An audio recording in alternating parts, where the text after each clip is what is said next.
Morning. I'm George Beebe. I'm Director of Grand Strategy at the Quincy Institute, a think tank dedicated to the principles of realism and restraint in U.S. foreign policy.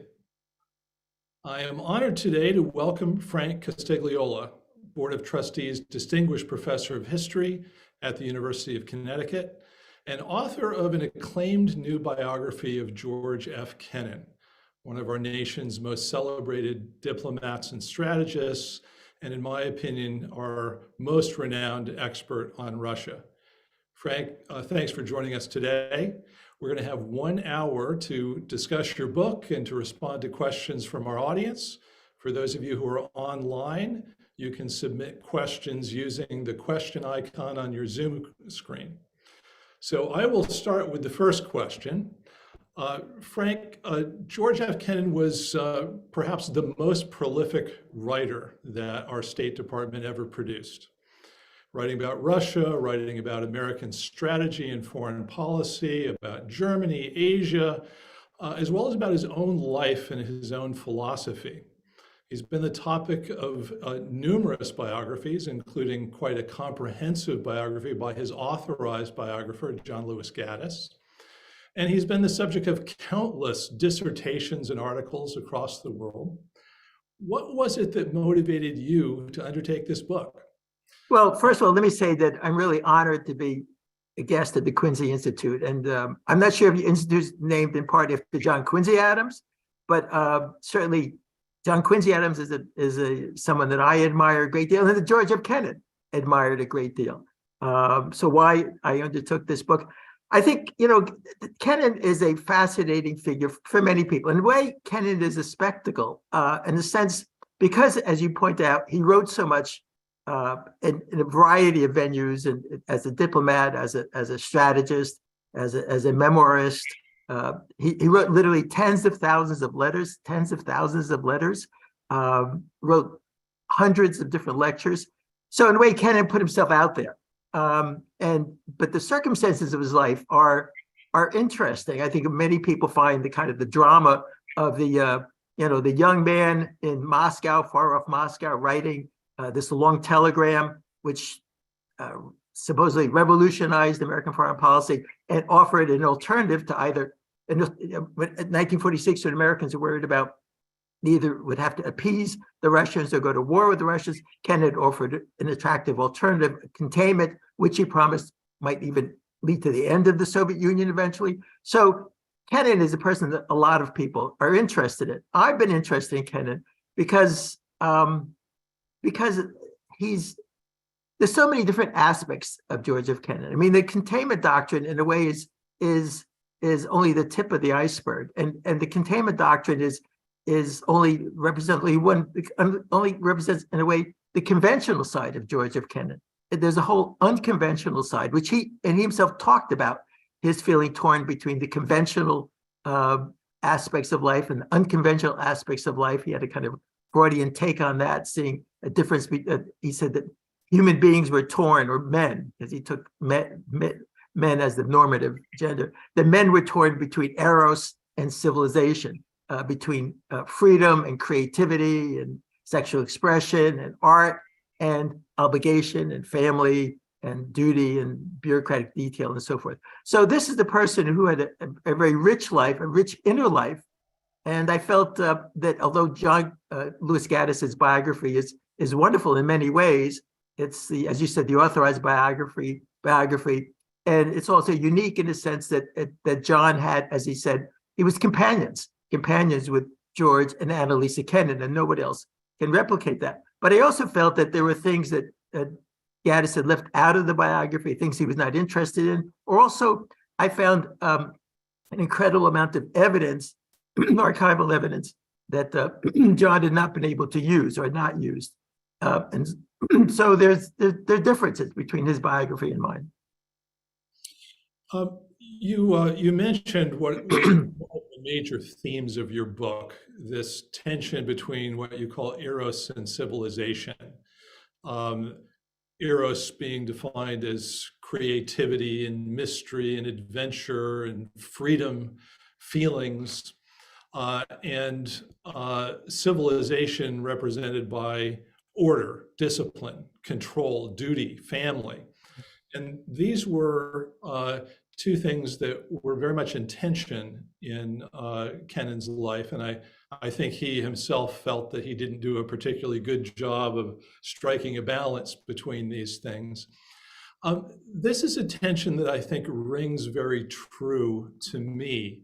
And I think for those foreign policy experts that advocate more realism and restraint in US foreign policy, sober-minded analysis of what's going on in the world and how to advance US interests, I think is oftentimes sound advice, but it doesn't stir men's passions. It doesn't generate a lot of excitement. You know, to paraphrase Barack Obama, you know, don't do stupid stuff in foreign policy is oftentimes wise, but it doesn't get people very excited.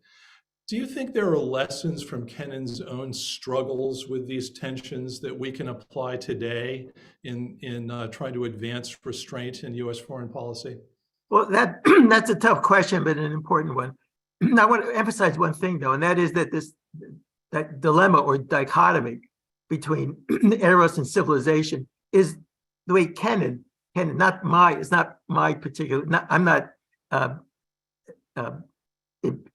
advancing this as what I think is the dilemma or the polarity. Is Kennan's adaptation of what he regarded as Freudian theory, which Kennan was a Freudian. He believed that Freudian theory was settled science. And so Kennan adopted that dichotomy himself. Now, in terms of the emotions and reason, in terms of advocating restraint in American foreign policy, I think, you know, emotions are inherent in almost all our thinking. And there's certain emotions that are particularly useful for advocating a more bellicose foreign policy. I mean, anger, fear,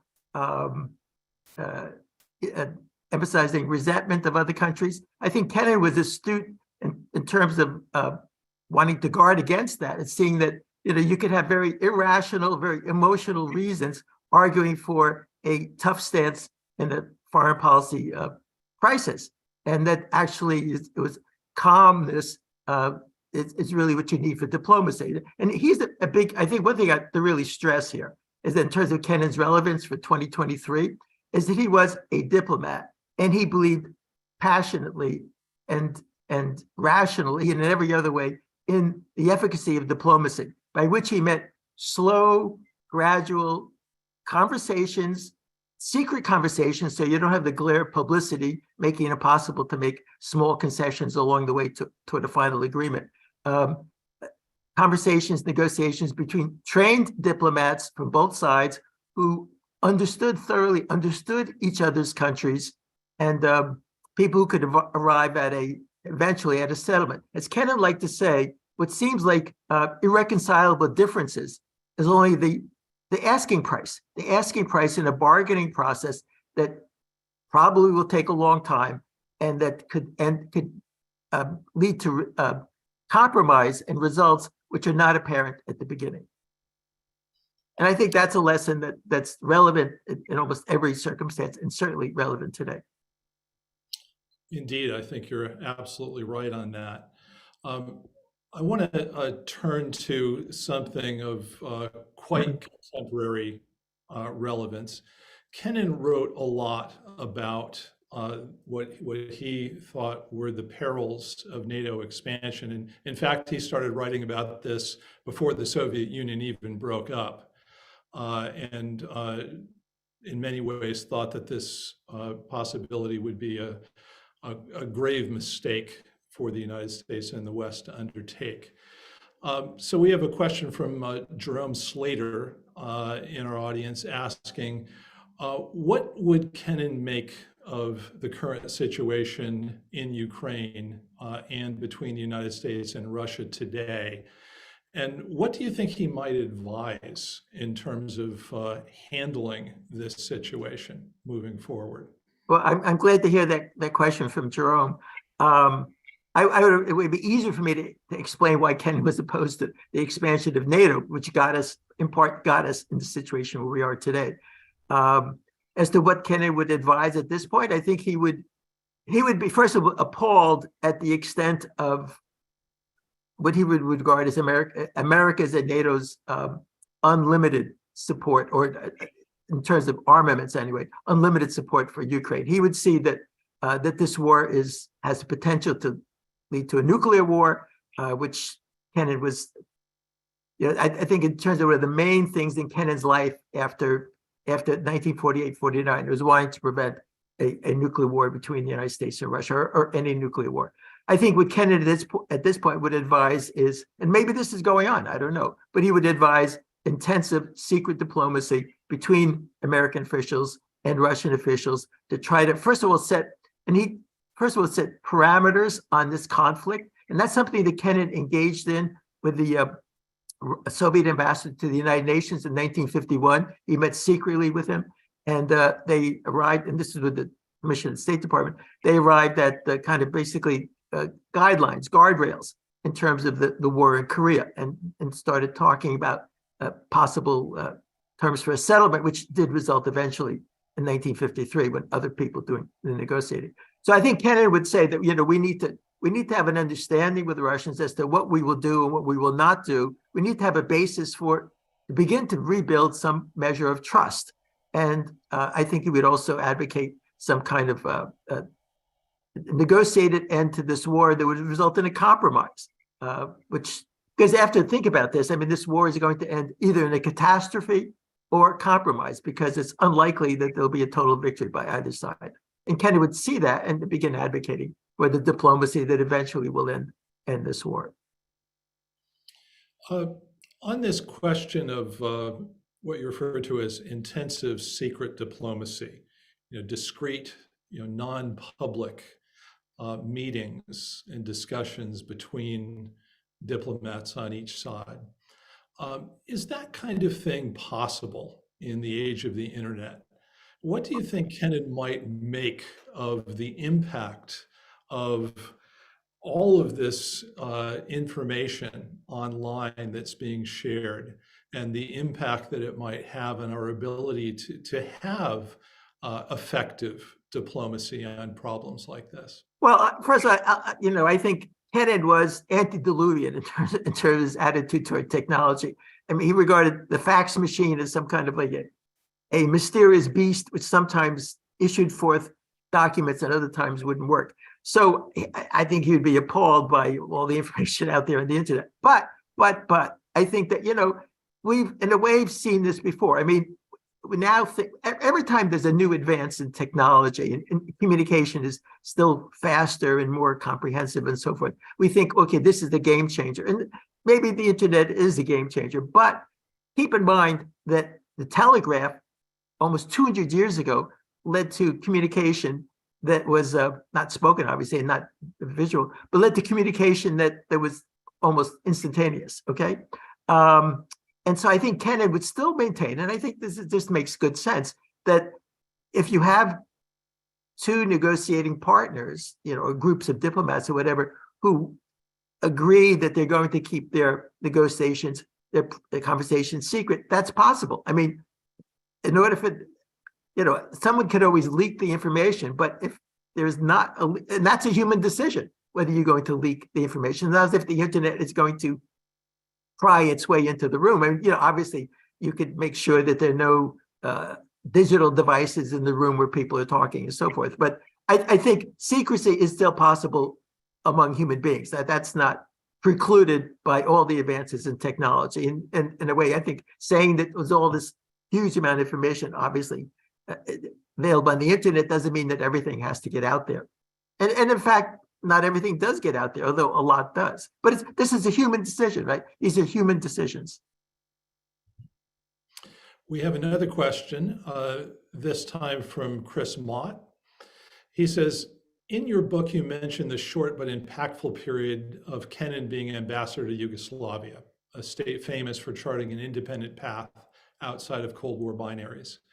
What were his views on the non-aligned league, and do they shed any light on how he might feel today about rising middle powers in our increasingly multipolar world? Well, that's a very good question. I think Kennan was somewhat skeptical about the non-aligned movement, and particularly he thought that Yugoslavia should have been a little more careful in terms of American sensibilities.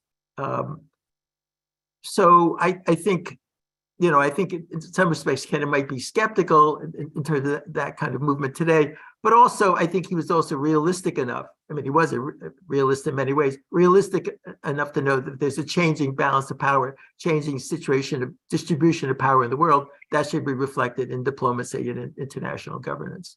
Although I'll just add here that the period of his being ambassador to Yugoslavia was not necessarily the high point of his career, and he did not really shine in that period. I'd like to ask you about a different aspect of democracy, and that is democracy promotion in the world. This is something that to varying degrees has always been an element of US foreign policy, but I think it's been a particular feature of our post-Cold War approach to foreign policy. Kennan wrote a lot about this issue, had some very strong views. Could you comment on how he approached this question of promoting democracy in the world? Well, I think it's certainly, if Kennan were alive today, he would say the United States is absolutely in no position at all to try to promote democracy in other countries when we have such severe problems with democracy in our own country. But in general, Kennan thought that the United States, insofar as the United States should have influence overseas in terms of soft power, the United States should be the city on the hill and look out for its own democracy, look out for the health of its own institutions, rather than trying to spread American institutions and values in other countries, particularly in Russia. As you mentioned earlier about the end of the Cold War, Kennan felt that the Russians should pursue their own route toward a more democratic government, more democratic government in their own Russian way. That it would be counterproductive for the United States to try to influence that step. More questions. One from William Duran. He asked, would Kennan support the Reagan doctrine, which was, as he puts it, to negotiate from a position of strength, which helped us win the arms race with the Soviet Union, for example? Well, I think maybe it would help if he could consider it by a different name, because Kennan despised Reagan for cultural and other reasons that he did not like Ronald Reagan. When you read that question, I'm thinking that Kennan, although he emphasized that, particularly after 46, 47, he emphasized that containment should be primarily through political and economic means. Kennan also said that underlying these political and economic measures should be a strong American military deterrent, a strong military presence. But I think Kennan was also careful and really concerned in the years from beginning 1950 onward that the military side of American foreign policy would come to predominate and overshadow the economic and political policies, which he felt were more effective in the long run. So I think he felt that military strength was important, but it could quickly get out of hand. Now, with regard to the end of the Cold War, I think most historians, this is obviously still disputed among historians, but most historians believe that one main reason that Gorbachev was able to make all the concessions he made is that Reagan was moving away from at least talking about military preponderance over the Soviet Union and allowing Gorbachev to say, well, look, the United States is trying to reach out to us and we should reciprocate. If Reagan had continued with the evil empire rhetoric and the arms buildup continued up, past 1984, at the end of the Cold War might not have happened. It might have been difficult for Reagan, difficult for Gorbachev to prevail in discussions in the Kremlin about the agreements that eventually ended the Cold War. Got a lot of questions coming in. We're sparking a lot of interest from our audience. Several on the question of China. Would Kennan seek to contain China today in much the same way that he advocated containment of the Soviet Union in his long telegram and Mr. X article? Well, let me just preface this by saying there's a natural. One time I gave a talk at the State Department a number of years ago, and then some people from the policy planning staff asked if I had some extra time and if I would go up and talk to them. So I did, but they were trying to channel Kennan. I mean, I think there's a tendency, obviously, we regard Kennan as this fount of wisdom with regard to foreign policy. And what would Kennan think about this? What would Kennan think about that? So, I'm a very, to borrow another phrase from Kennan, I'm a cracked vessel, a very, I'm not channeling Kennan, or all I can suggest is what I think he might say. Now, with regard to containing China, Kennan did not write a lot about China, but one of the things he did say is he felt that the United States should basically keep its distance from China and not become economically dependent upon China, and not try to dominate China in a political or military kind of way. I think that, and also with regard to containment, I mean, we have to remember that Kennan regarded containment as an if-then proposition. He thought containing the Soviet Union, containing the expansion of the Soviet Union immediately after World War II was necessary, necessary to prevent further expansion of Soviet influence, particularly prevent Soviet influence from expanding into Western Europe. But then Kennan advocated, and did for the rest of the Cold War, advocated negotiations with the Soviet Union. So Kennan believed that engagement was the necessary step after containing a dangerous spread of an adversary's power. So I think that Kennan would say that, imagine Kennan would say that we should maintain a robust diplomatic engagement with China as well as maintaining our military strength. Mm-hmm. I don't think he would favor a containment of China with the sense of a confrontation. I don't think that's something that he would advocate. And also, being a person who believed kind of in spheres of influence, I think Kennan might be skeptical about the United States going to war with China over the island of Taiwan.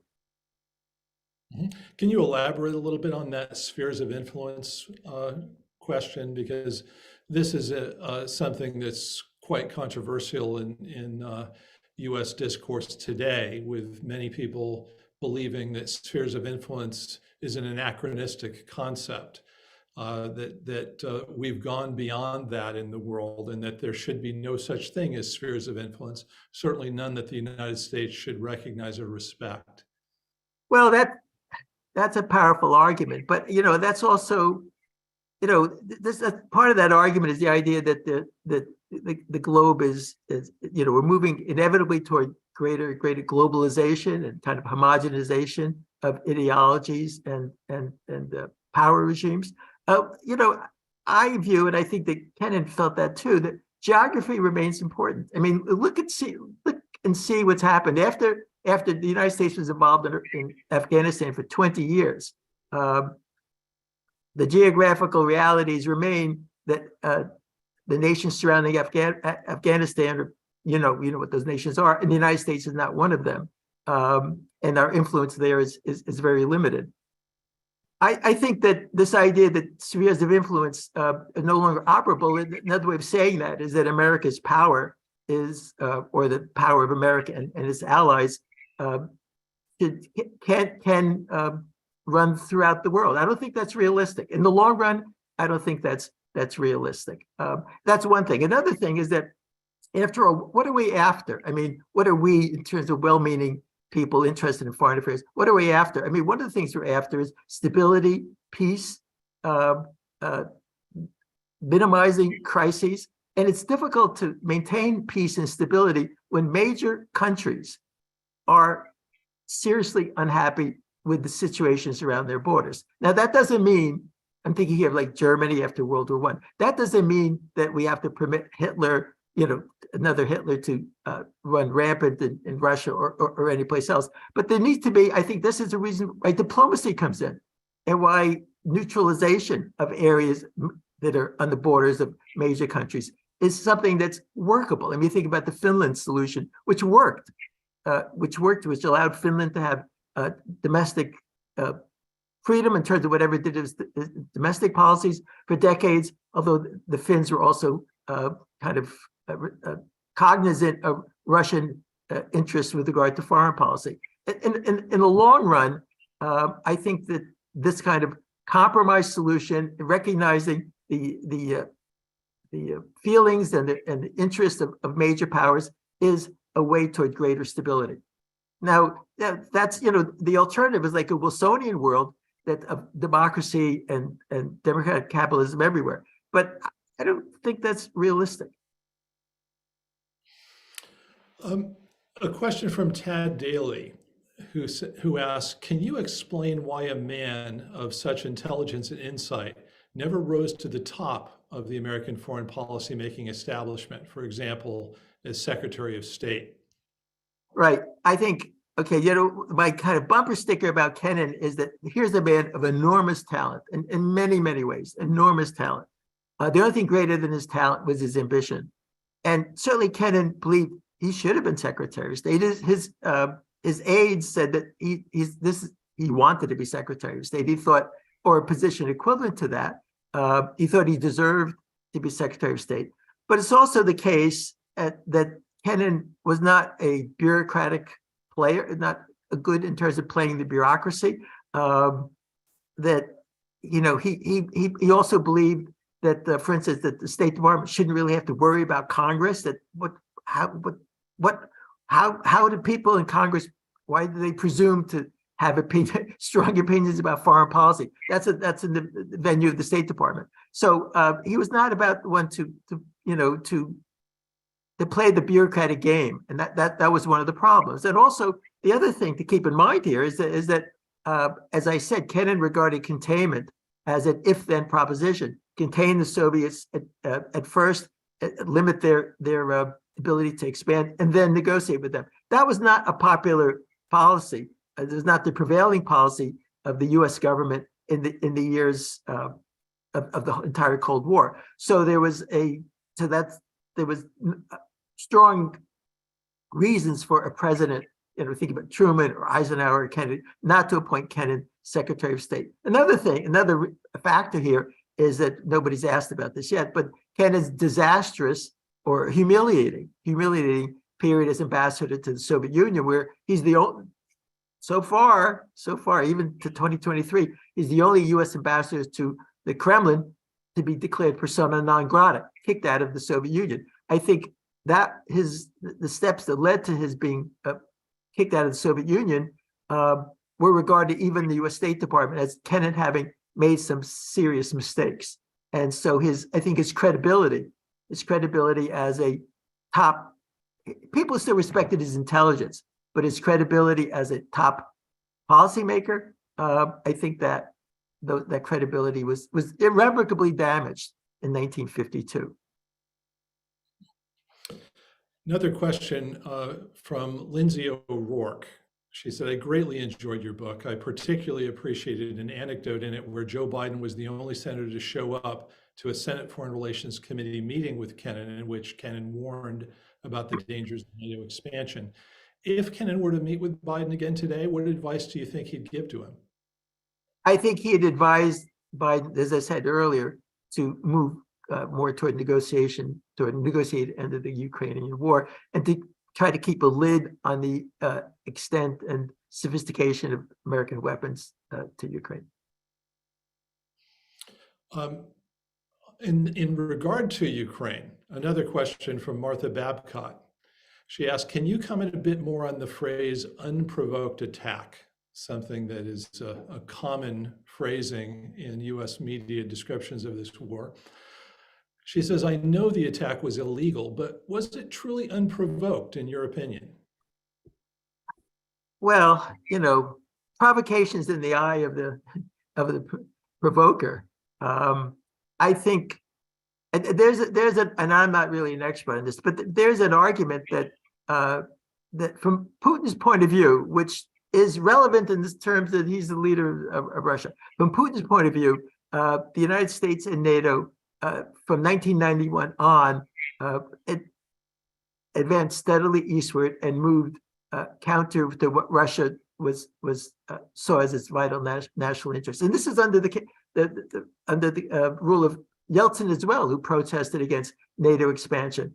And there's also other issues which I'm not frankly familiar with regard to regulation of missiles in Eastern Europe, American missiles in Eastern Europe and so forth, which the Russians protested. I think the United States after 1991 saw, and some American officials said this explicitly, saw Russia as basically a defeated power, and that the Russians were not going to be able, we thought, not going to be able to set the rules anymore with regard to Eastern Europe, and that basically they would have to accept what we and our NATO allies decided. And I think that maybe that was the case to some extent, but Putin did have the option, which he's exercised, of going to war, which is unfortunate, and there's no justification for going to war. But I think we can explain it to some extent that he saw it as provoked. I mean, I don't read his mind, but I think he, from what he says, saw his war as provoked by actions of the West. And you have to think, one way to look at this, I mean, it's always useful to put the shoe on the other foot. Now, think for a minute that China had a military alliance with Venezuela, and then for whatever reasons, some countries in Central America were interested in joining the military alliance, and the Chinese were interested in expanding their military alliance. And so one by one, Nicaragua, El Salvador, and so forth became allied militarily with China. Now, if China then began negotiating with Mexico to join their military alliance, the United States would not look upon that. The United States would never accept it, frankly. Mm-hmm. Well, we are about a little over halfway through our time here. We're still getting lots of questions from the audience, but I want to give you an opportunity to step back a little bit and think about an issue that is very much a current one here in the United States, and it has to do with the role of democracy in foreign policy making. It seemed that Kennan was not a big fan of majoritarian rule. Regarded the average American as not deeply expert in the ways of the world, in foreign societies, in understanding strategy, U.S. interests in foreign policy, and thought that U.S. foreign policy ought to be run by the experts, people that understood these things and could advocate policies that took into account America's national interests in ways that the average American didn't really appreciate. What are your thoughts about Kennan's views on this? And in particular, I want to ask about what I regard as a gap that has emerged between our foreign policy establishment and heartland Americans, for lack of a better term. I think there's a perception in Middle America that American foreign policy elites are advancing policies in the world that they find advantageous for their own interests, but which actually hurt average Americans. What are Kennan's thoughts on this subject, and what do you think he would make of the current relationship between Washington and heartland America on this? Well, that's a tough question, but it's true certainly that Kennan was an elitist. He's frankly an elitist in many ways, and thought the foreign policy should be made by professionals, especially by him, and that the average American didn't really understand what the issues were. But I think it's also the case in terms of what you bring up about, what are the ends of American foreign policy. Kennan was skeptical that the United States should be actively, he thought the United States should have certainly a presence in the world, but he thought that the United States should be careful about intervening in various countries around the world to defend American economic interests or defend the interests of corporate America. Kennan, in some respects, thought that it was old-fashioned enough to believe that the Defense Department should really be the Department of War, and the Department of War should be its primary function and focus should be on defending the territorial integrity of the United States, rather than having 700 military bases all around the world. So in some respects, although Kennan was an elitist, his ideas about what are the proper ends of American foreign policy accorded with, I think, rising sentiment today among many Americans in the heartland and elsewhere of people who are skeptical about a more imperial American foreign policy. Kennan thought the United States should be strong, but not interfere here and there around the world. And he thought that certainly the war in Afghanistan, which he commented on, and the war in intervention in Somalia, the last months of his last year or so of his life were terrible, terrible mistakes. He was skeptical. He was skeptical about the use of American power for reasons other than defending the United States, in a really fairly narrow definition of what that defense of American national interests were. What was his reasoning in coming to those conclusions? Why did he feel that it was important to have a narrow conception of U.S. interests in the world and the use of military force to defend them? Okay, for several reasons. I think, there's kind of a real turning point in Kennan's life in 1948.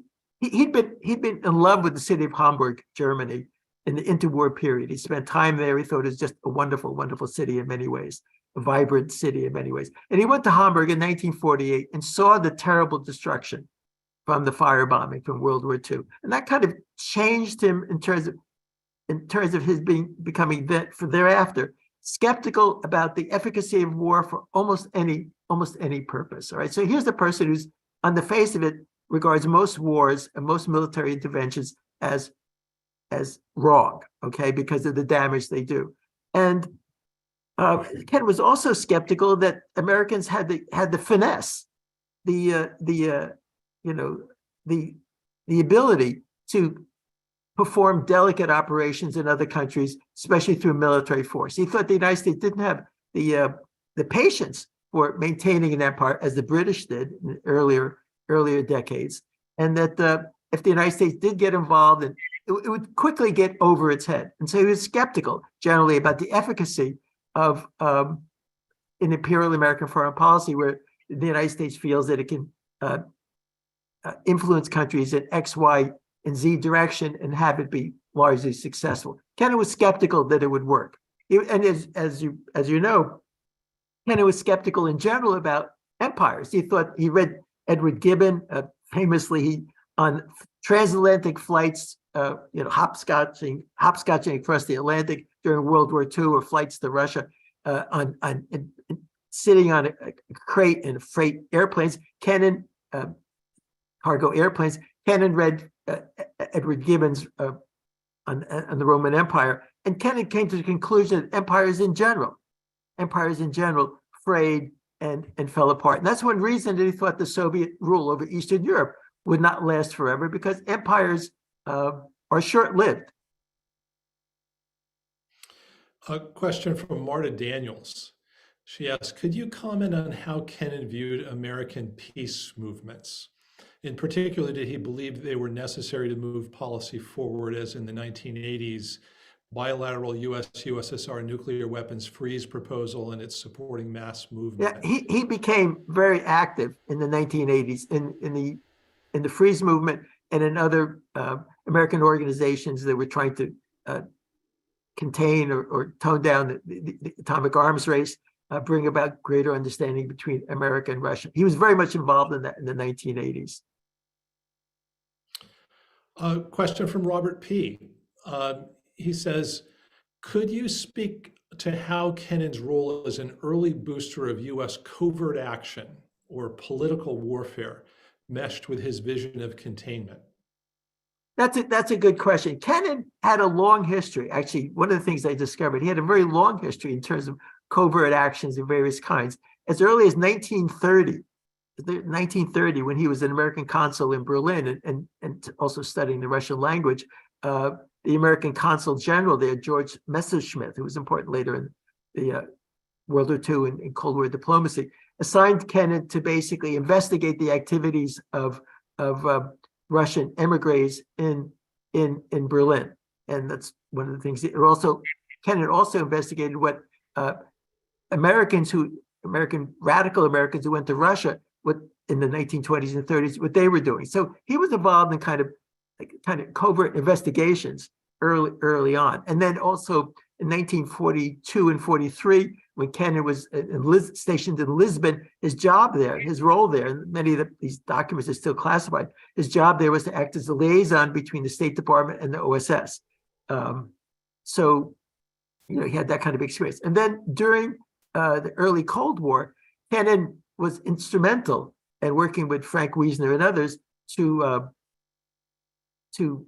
have covert for the United States to launch covert operations behind the Iron Curtain, particularly in Albania, particularly disastrous effort there, and in some other countries to undermine Soviet influence. Now, Kennan argued two things. One, he later said that his involvement with the CIA, he said, was the most grievous mistake he ever made working for the U.S. government. That's one thing. Secondly, though, Kennan believed that by undermining Soviet influence in Eastern Europe, that was part of his larger effort to try to break loose Soviet control in Eastern Europe and bring about a negotiated mutual withdrawal of American and Russian military occupation of Europe. And this is what he called disengagement, that America and Russia should mutually agree to disengage from their military confrontation in the heart of Europe. And undermining the Soviets in Eastern Europe was one aspect of that. But it was also kind of an extreme policy, which he later came to regret. Question from Ethan Paul, more on the human side. He asks, what was Kennan like interpersonally? Was he awkward? Did he drink, have any substance abuse problems? No, he was abstemious. He would have, I think he had his daughter too. He would have a cocktail before dinner. He was never drank to. One time he drank to that I know that he drank to excess was in 1924 or 5 when Princeton played University of Chicago in this football game. There was like the first college football game. There was a broadcast on radio, and Princeton won, and it was like a really big deal.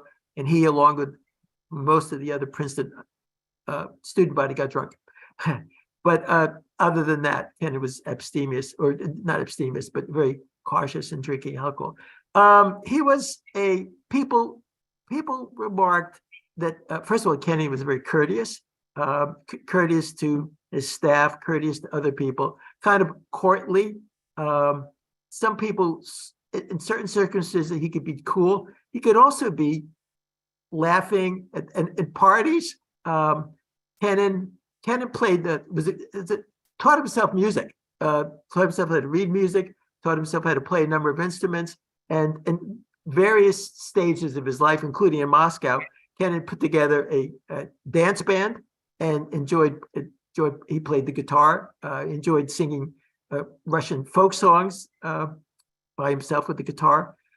He also was tended to monologues. I mean, some friends of Kennan would say that at dinner parties, sometimes Kennan would get up after dinner and basically treat the people at the dinner party to a monologue about some aspect of policy that he was concerned about. So I would say he was sociable, but also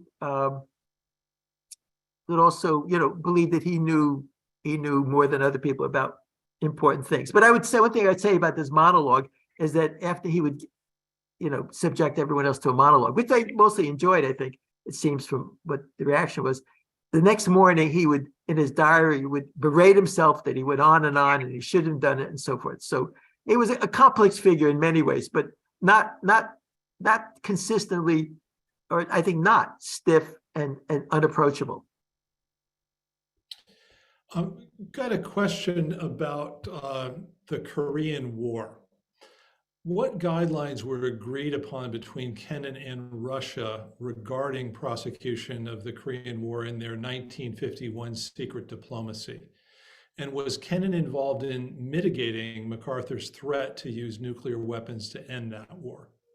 No, part of the second question, Kennan was not, so far as I know, involved in that. This is his talks with the Russian ambassador to the Malik to the UN were limited in terms of specifying the degree to which the weapons the United States would use, and basically that both men affirmed that they wanted to bring this conflict to a close as quickly as possible. And one of the main things they talked about is the extent to which communist China would be included in the negotiations to end the war. Kennan and Wei really wanted the negotiations to be between the United States and Russia. The Russians were saying you have to bring the Chinese in as well as the North Koreans. So I think they mostly discussed the parameters of the discussion of the diplomacy that would seek to end the military conflict. Question from Ramon Marks. What did Kennan think about Gaullism? That's a good question. I don't really know. I don't really know. It doesn't ring a bell. Let me broaden the question. One of the things that Americans are debating today is the degree to which Europe ought to have greater strategic autonomy, serving as a counterbalance to Russia, allowing the United States to reduce its commitments in Europe, reduce the burden of military support in that part of the world, to focus more on other parts of the world. What did Kennan think about the possibility of Europe playing a more independent, counterbalancing role in the world? Well, Kennan very much favored that. I mean, that's one of the end results he hoped would result from disengagement, because he felt that if the Americans and the Russians agreed to remove their, or at least most of their military forces from confrontation in the heart of Europe, that would open up possibilities. It would open up the possibility of and encourage Western Europe to be more resourceful in terms of defending itself. But also, if you remove the military confrontation of America and Russia, it would also, he felt, it would make it easier for the Russians to allow Eastern European countries to begin to reknit ties with the rest of the continent. So Kennan's vision was that Europe would be unified, and he also very much favored European economic integration and more independent militarily, and he hoped that eventually that would include part or all of Eastern Europe. Again, because the Soviet Empire, which he regarded as, doomed to fray at the edges and fall apart eventually, that would permit the Eastern European countries to have closer ties with the rest of Europe. A question from Keith Little. You had mentioned earlier that in some of your discussions with the State Department, you had the impression that there was a great deal of reverence there for Kennan and his ideas. And Keith observes that it seems there are no longer any quote unquote Kennans in our foreign policy institutions in the United States. Do you think that reflects anything in particular about our society today? Oh, that's a good question and a tough question. I think people are very quick today to poke holes. People are very quick to find fault. And let's think for a minute about why Kennan was a spectacle. Again, that's one reason why that he has this kind of aura. But one of the things that strikes me is that part of Kennan's aura of just expertise and knowledge about Russia was based on faith. Because much of what Kennan, if you look at the long telegram, Mr. X article, and other lectures he wrote at the National War College and so forth, often Kennan was talking about what was going on in the minds of leaders in the Kremlin. And how did he know that? I mean, he really didn't know that. And yet he what he called his invisible antenna, picking up on things. What I'm saying here is that I think Kennan did know a lot about Russia, but the American elite, American people, American leaders granted Kennan credibility beyond what I think he necessarily deserved, in the sense that he claimed to know things. he may have been right, but he claimed to know things which he could only intuit. But very few people said that, especially in the first part of the early on in the Cold War, when Kennan was advocating more about the containment side, when he was talking more about the disengagement side and saying that he kind of understood the Soviet leaders wanted to move toward disengagement. People then said more like, how do you know that? I mean, so it's interesting that the times in which the public or pundits or political leaders attributed credibility to Kennan and the times that they doubted him. Mm-hmm. It depends on what people want to believe, right? That's part of it.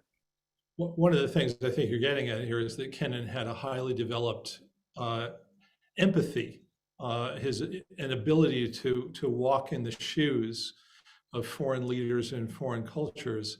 It's inevitably something that you can't cite a lot of solid evidence to support, but nonetheless, probably quite an important ability in trying to anticipate where other countries are coming from, how they might react to things, and can only really be developed with deep immersion into those cultures for years and years and years to develop. That's very true. I mean, that's very true. Very wise. That's very, very true.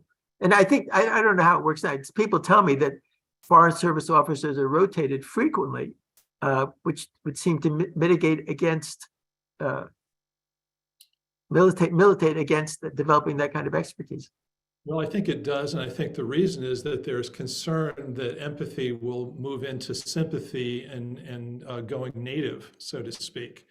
And there's a concern that Foreign Service officers need to be able to be in touch with Americans' views, American interests, see things through our eyes effectively too. Now, in your book, you cite an incident where Kennan encounters former Soviet leader Mikhail Gorbachev.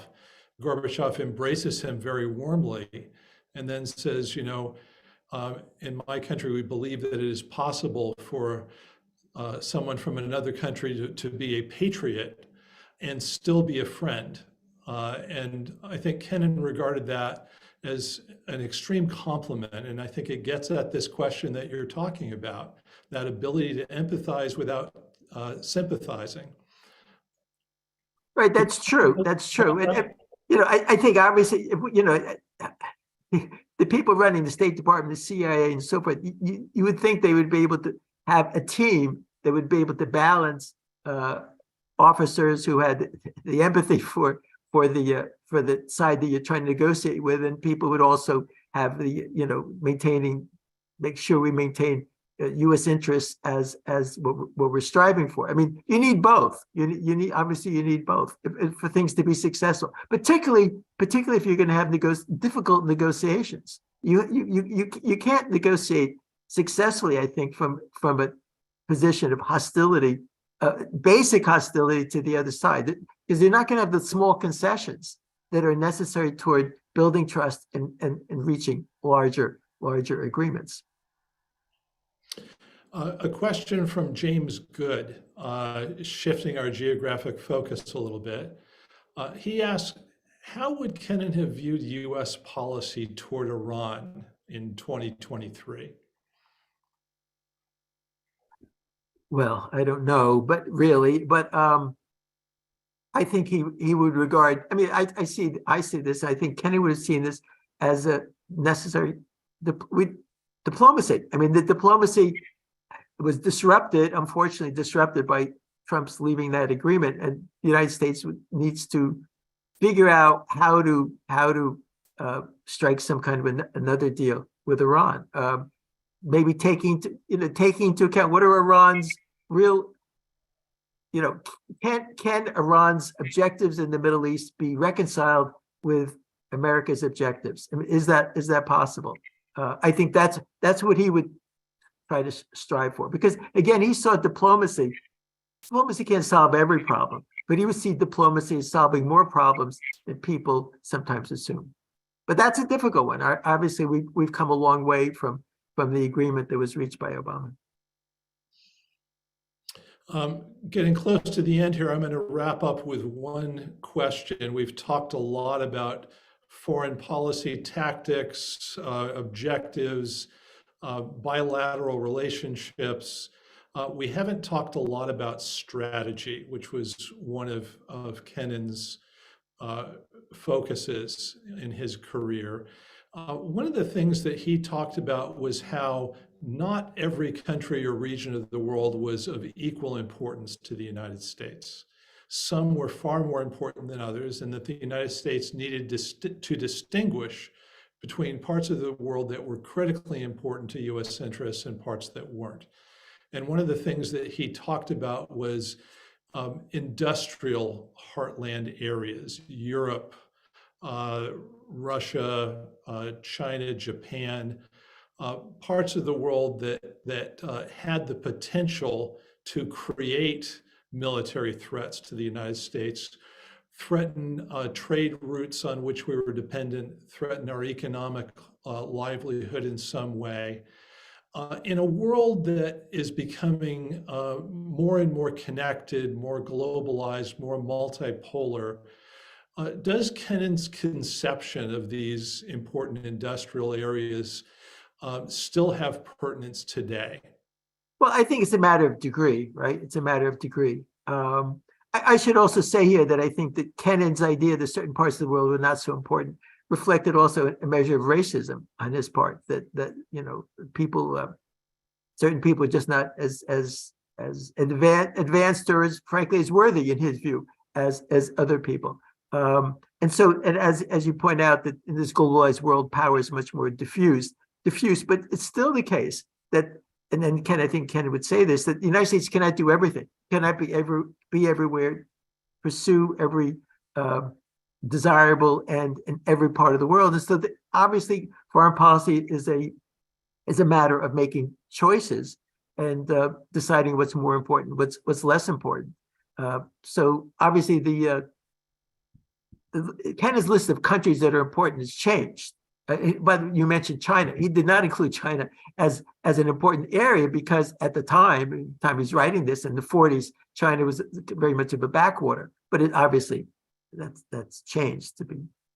So I think Kennan would say, yeah, that certain areas are important, more important than others, and that should be reflected in what the United States emphasizes and what it doesn't emphasize. And you can't solve every problem everywhere. Great. Well, I think on that note, I'm going to wrap this up. Frank, I want to thank you for all of your thoughts today. We've had some great questions from the audience. I hope we haven't exhausted you with everything that we've asked you about. I wanted to congratulate you on this book. I did not anticipate that anyone could really offer new insights and new understandings of Kennan. I'm quite certain that this biography is going to be regarded as the go-to book for really understanding the man and his importance to America and the world. I want to remind the audience that we have new Quincy Institute events coming up. The next one is, in fact, this afternoon at 4:30. It will be a live in-person event at MIT to discuss Quincy analyst Steve Simon's new book on the Middle East, The Grand Delusion. And it's also going to be live streamed. So for those of you interested, you can find information about it at our Quincy Institute website, quincyinst.org. Frank, thanks again, and thanks again to the audience.